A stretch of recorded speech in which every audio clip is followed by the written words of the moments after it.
హస్తంతో రాపిడి చేస్తే దానికి మస్టర్బేషన్ అంటారు. అవును.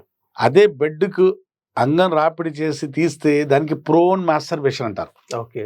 అలాగే 2 తొడల మధ్య ఏం చేస్తారు, అంగానికి పెట్టి స్త్రీలు కూడా చేస్తారు అలా. మగాళ్ళు కూడా చేస్తారు. అంగానికి రాపిడి చేస్తే దానికి సెంట్రిబేషన్ అంటారు.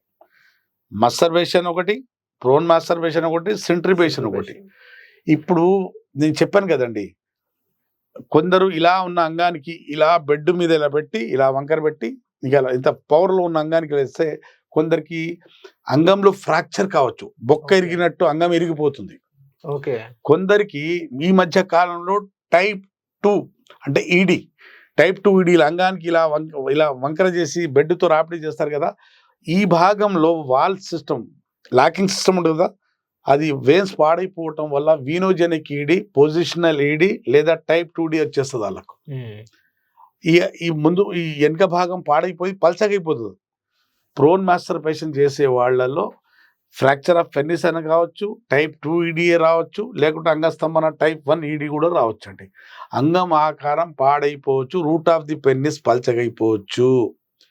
హస్తప్రయోగము, బోర్ల పండుకొని అంగానికి బెడ్డుతో రాపిడి చేయటం, ఓరల్ సెక్స్, హోమోసెక్స్ ఇయన్నీ కూడా ప్రకృతికి భిన్నము.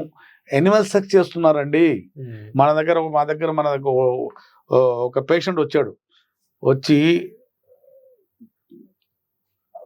మాంసం తీసుకొచ్చి ఒక కటోరలో వేసాడు. గిన్నెలో వేసి దాంట్లో పెట్టి కొట్టాడంట.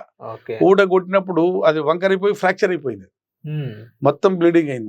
మళ్ళీ ఆ కేసుకు మా దగ్గర తీసుకొచ్చింది వాళ్ళ అమ్మ నాన్నలు. వాడి ఏజ్ 17 ఇయరే. ఫ్రాక్చర్ ఆఫ్ పెనిస్ అయింది వాడికి. కొందరు పిల్లోస్ని ఒక హోల్ చేసి సెక్స్ చేస్తున్నారు.